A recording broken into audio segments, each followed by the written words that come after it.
Kalau di Kristen babi halal apa haram? Kalau secara umum, Iya. secara Kristen yang umum, Ah, buat Kristen babi itu boleh dikatakan halal.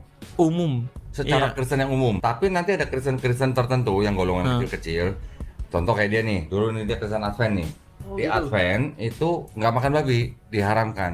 Oh. Kenapa saya berani bilang secara umum di Kristen babi boleh dimakan? Karena ajaran yang mereka ikuti itu bukan ajaran yang perjanjian lama. Yang mereka ikutin itu adalah ajaran yang Paulus gitu. Salam saudara-saudara, berjumpa kembali bersama dengan saya di channel ini. Bagaimana kabar kita semua? Saya berdoa kabar kita selalu baik-baik saja. Amin. Saudara, berapa minggu yang lalu bagaimana ada seorang mualaf yaitu Don Ditan dan juga seorang pesulap merah, mereka mengotak-atik Alkitab dengan mengatakan yaitu orang-orang Kristen ini bahwa seharusnya mereka itu tidak memakan daging babi, kira-kira seperti itu ya teman-teman. Tetapi ada juga di antara mereka yang memakannya, ada juga mereka yang tidak memakannya. Padahal itu kan haram katanya, karena Yesus sudah melakukan perintah itu. Nah, ini harus kita pahami ya teman-teman, tentang kenapa Yesus tidak memakannya ya. Kenapa orang-orang Kristen sekarang banyak yang memakan daging itu? Seperti apa cuplikan? Langsung kita simak cuplikan berikut ini. Kalau di Kristen babi halal apa haram? Kalau secara umum, Iya. secara Kristen yang umum, Ah, buat Kristen babi itu boleh dikatakan halal. umum. Secara Iya. Kristen yang umum. Tapi nanti ada Kristen-Kristen tertentu yang golongan kecil-kecil. Contoh kayak dia nih, dulu nih dia Kristen Advent nih. Di Advent itu nggak makan babi, diharamkan. Oh. Kenapa saya berani bilang secara umum di Kristen babi boleh dimakan? Karena ajaran yang mereka ikuti itu bukan ajaran yang perjanjian lama. Yang mereka ikutin itu adalah ajaran yang Paulus gitu. Nah, tapi kalau ngikutin yang kita tanya agama Yahudi gitu. Iya. Agama Yahudi babi jelas-jelas haram sama kayak Islam. Oh. Walaupun kitabnya Yahudi dipakai sama Kristen, Iya. tapi sama Kristen dibilang bahwa hukum babi haram itu sudah dibatalkan dengan matinya Yesus di atas kayu salib. Lah. Oh gitu. Iya. Mengapa sih orang Kristen diperbolehkan makan daging babi? Bukankah hukum Musa yang ada di dalam perjanjian lama melarang untuk mengonsumsi daging babi? Dan bahkan Tuhannya orang Kristen sendiri dalam keadaannya sebagai manusia tidak makan daging babi. Lalu kenapa pengikut-pengikut Yesus malah makan daging babi? Alasan yang pertama, mengapa Tuhan Allah melarang bangsa Israel untuk tidak mengonsumsi daging babi adalah karena pada masa itu, orang-orang yang memakan daging babi adalah orang-orang kafir yang menyembah berhala. Jadi Tuhan itu melarang umat Israel untuk mengonsumsi daging babi agar umat Israel tidak sama seperti orang-orang penyembah dewa-dewa dan juga berhala. Hal ini Anda dapat lihat dalam Yesaya 66 ayat 17. Dan tidak hanya tentang makan babi, Tuhan sendiri melarang orang Israel untuk tidak memasak anak kambing di dalam air susu induknya dalam Ulangan 14 ayat 21. Mengapa Tuhan melarang itu? Karena pada masa itu, orang-orang penyembah pagan melakukan tindakan tersebut untuk menyuburkan tanaman. Jadi Tuhan melarang tindakan itu agar tidak menjadi sama dengan penyembah-penyembah berhala. Jadi larangan makan daging babi, unta, cumi, udang, dan lain sebagainya itu Tuhan perintahkan agar bangsa Israel tidak sama seperti bangsa-bangsa lain yang menyembah berhala. Dan yang paling penting, larangan makan daging babi dan lain sebagainya itu hanya diperuntukkan bagi bangsa Israel saja dalam Mazmur 147 ayat 19 sampai 20. Jadi orang di luar bangsa Israel tidak berhak atas hukum-hukum yang berisi larang-larangan tadi. Itulah alasan mengapa hukum Taurat hanya diperuntukkan bagi bangsa Israel. Nah, inilah alasan mengapa orang Kristen dapat mengonsumsi daging babi, karena secara sipil, orang Kristen adalah orang-orang yang berasal dari seluruh bangsa yang ada di dunia ini. Sedangkan hukuman mengenai larangan-larangan tadi hanya diperuntukkan yang secara sipil bagi bangsa Israel saja. Yang kedua, lalu mengapa Tuhan Yesus sendiri tidak mengonsumsi daging babi? Jawabannya sederhana. Merujuk dari penjelasan saya yang pertama bahwa secara sipil, hukum larangan-larangan tadi hanya mengikat orang Israel dan bangsa Yahudi. Sedangkan Tuhan Yesus sendiri merupakan seorang Israel dan seorang bangsa Yahudi dari keturunan Yehuda, dari keturunan Daud. Maka secara sipil, hukum larangan-larangan tadi itu mengikat Yesus Kristus dalam keadaannya sebagai manusia, yang artinya Tuhan Yesus harus tunduk kepada hukum-hukum itu. Yang dengan demikian, Tuhan Yesus mau menunjukkan ketaatannya kepada semua orang bahwa dia adalah orang yang tidak bercacat dan tidak bercela menurut kacamata hukum Taurat sendiri, sebagaimana yang dikatakan Galatia 4 ayat 4. Jadi Tuhan Yesus tidak mengonsumsi daging babi karena ia adalah orang Yahudi yang harus tunduk kepada hukum yang dikhususkan bagi bangsa Yahudi itu sendiri.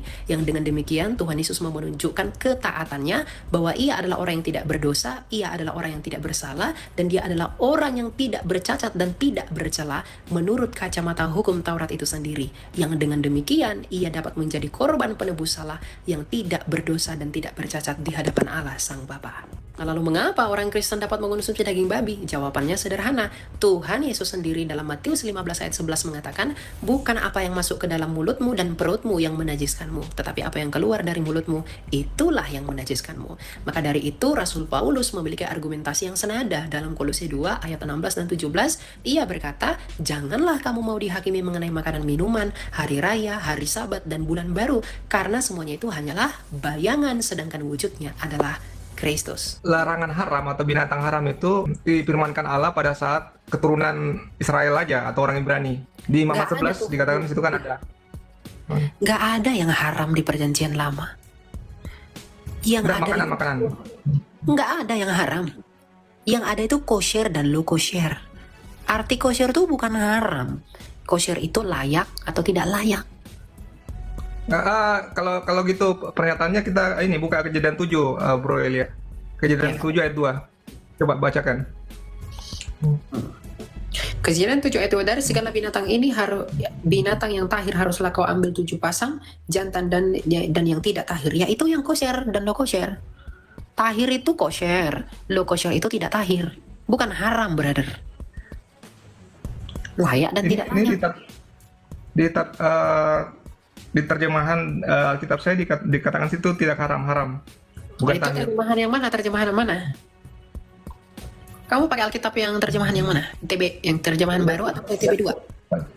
TB2. Kok TB2? Saya pakai TB2 loh. Jangan bohong. Iya, ini dari segala binatang yang tidak haram haruslah kau ambil 7 pasang. Kamu pakai TB1 atau TB2? Saya pakai TB2 loh. Enggak, tahir sama haram itu beda ya? Beda. Tahir itu berarti najis atau gimana? Gak ada. Tahir itu layak. Itu layak. Beda. Layak tidak layak itu beda dengan haram halal. Jadi nggak ada. Yang haram tuh nggak ada di perjanjian lama. Yang ada itu layak atau nggak layak. Kamu nggak layak yang makan daging babi. Kenapa? Biar kamu nggak sama dengan penyembah berhala. Kamu nggak layak ya makan ini. Kenapa? Biar kamu nggak ini. Biar kamu nggak ini. Itu nggak layak. Biar kamu nggak sama seperti penyembah berhala. Kamu nggak boleh. Oke. Kalau di situ oke, layak ya. Berarti gini. Berarti dari awal penciptaan binatang ada yang memang diciptakan tidak layak dan ada yang layak gitu.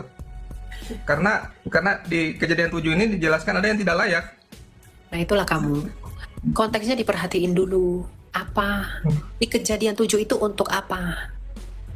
Untuk dipilih meneruskan generasi-generasi berikutnya. Maka Tuhan bilang, pilihlah yang layak. Yang layak di sana itu yang bagus-bagus.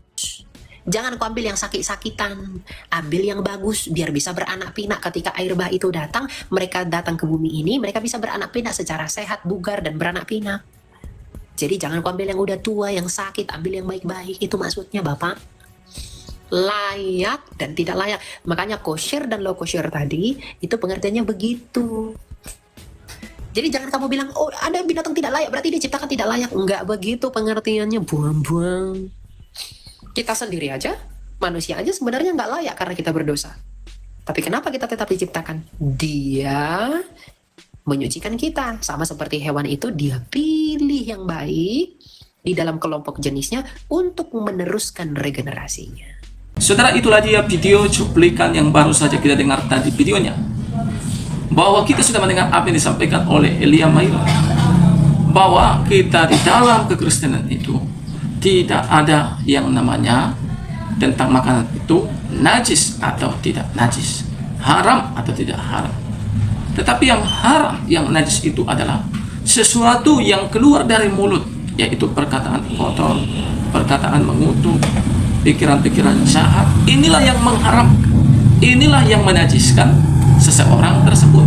Nah, kalau ditanya kenapa Yesus itu tidak makan daging babi, karena Yesus adalah keturunan orang Yahudi, lahir di Israel, tanah Yehuda. Nah, makanya Yesus melakukannya. Kita bukanlah demikian. Makanya Alkitab mengatakan bahwa kasih Kristuslah, kasih karunia Kristuslah yang menyelamatkan kita. Hidup ini bukan soal makanan dan minuman, tetapi soal damai sejahtera dan kebenaran. Itu yang paling terpenting. Makanya Rasul Paulus mengatakan jangan kalian disibukkan oleh yang namanya tentang hal-hal makanan, tentang hari-hari. Itu tidak membawa kepada keselamatan. Tetapi Kristus adalah keselamatan itu sendiri. Kebenarannya adalah keselamatan itu sendiri. Itu yang perlu kita lakukan. Ya, teman-teman. Jadi jangan kita salah di sini ya. Jadi itu kita dalam Kristen. Itu yang membedakan kenapa Yesus tidak memakan daging babi. Kenapa orang Kristen banyak memakan daging babi? Karena Yesus adalah keturunan orang Yahudi. Karena perintah itu ditujukan kepada orang Yahudi, yaitu bangsa Israel. Sedangkan kita orang-orang Kristen yang dipanggil dari segala bangsa, bukan keturunan Yahudi, bukan orang Israel. Terima kasih teman-teman. Kiranya video yang saya bagikan ini memberkati kita semua. Salam dan sampai jumpa di video selanjutnya.